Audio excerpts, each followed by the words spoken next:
This is Optimal Living Daily, episode 2150. Stop making goals, set intentions instead. By Stephen Warley of lifeskillsthatmatter.com. And I'm Justin Malik. This is not your typical podcast. There are no interviews, and it's nice and short so you can listen daily and start the day off on the right foot. And speaking of short, let's get right to it as we optimize your life.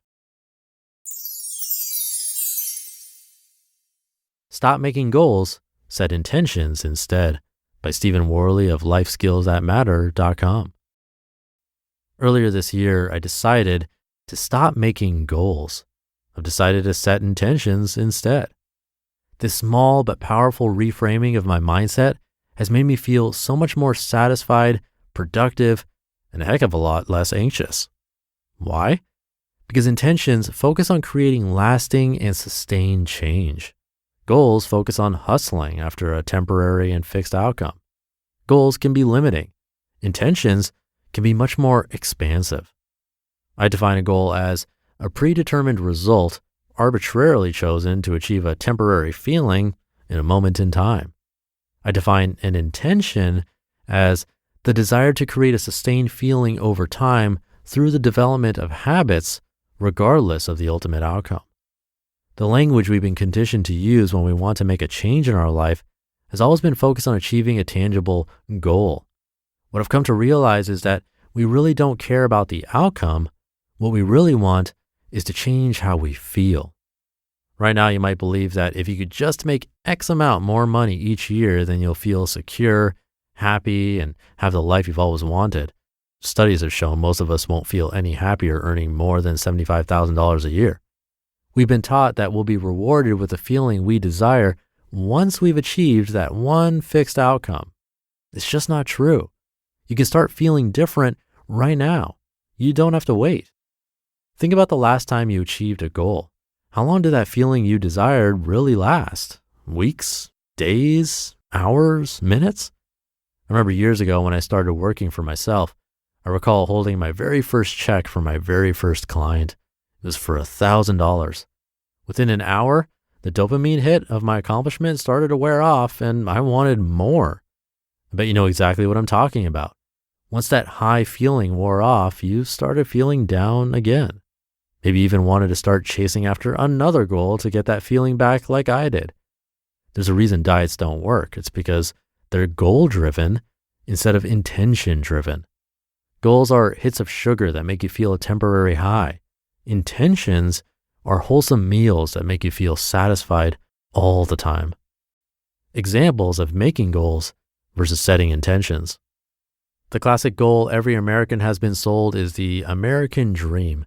If you work hard enough, you can achieve upward social mobility. You can get married, buy a house, buy more than one car, buy a TV for every room in your house, have 2 kids, a dog, and go on a 2-week family vacation each year. I chased after those goals for years. I achieved several of them, but they didn't make me happy or feel secure. They felt more like obligations. They were someone else's dream, not mine. By the time I reached midlife, I no longer owned a home or a car. I'm divorced, without children. My dog died 2 years ago. I couldn't be happier. Once I stopped chasing those goals, I started living my life with intention. I now live out of a bag. I travel the world as a nomad. I'm available to help my family and friends anytime they need it. I cured my anxiety. I no longer wait for some future goal's promise of happiness. Living my life with intention makes me happy right now in the present moment. Here are some common goals many of us have created for ourselves that could be reframed as intentions. Goal: make a 6-figure income 3 years from now.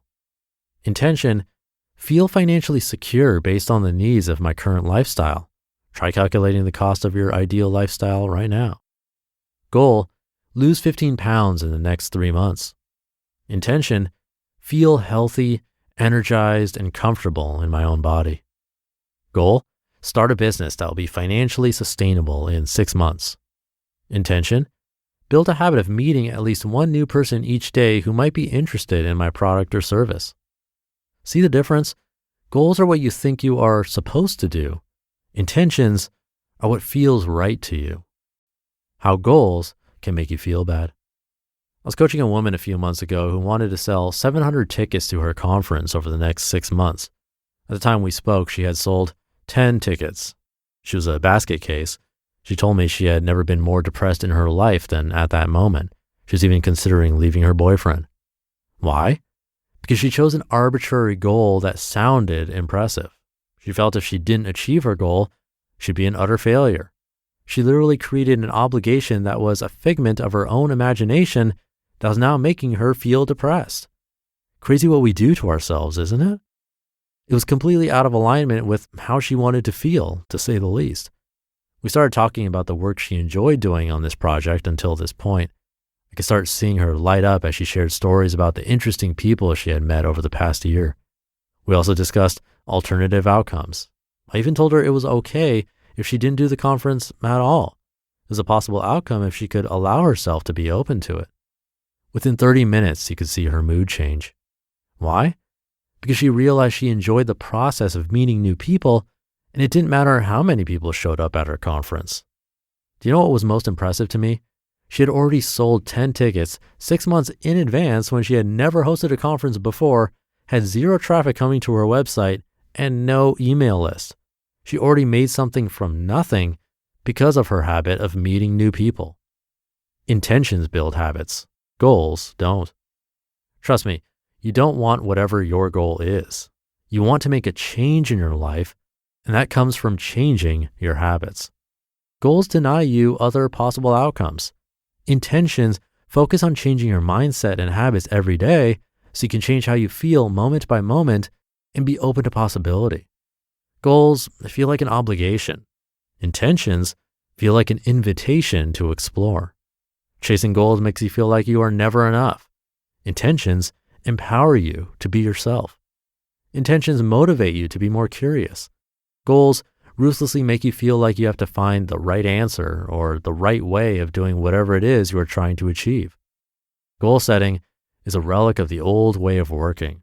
Setting intentions will help you thrive for how work is changing.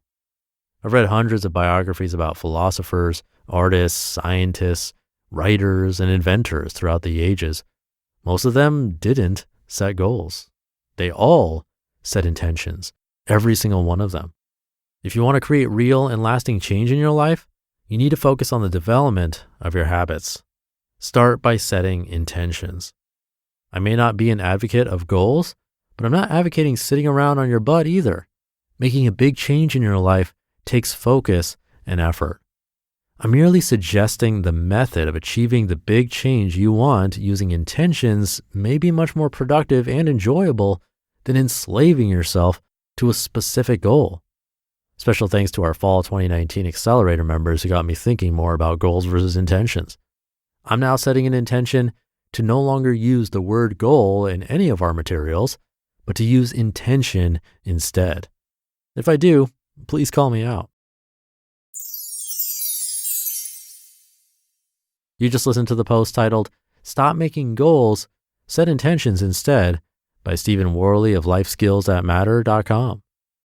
So here's a myth you might be familiar with. You only have one immune system. The truth is you have two.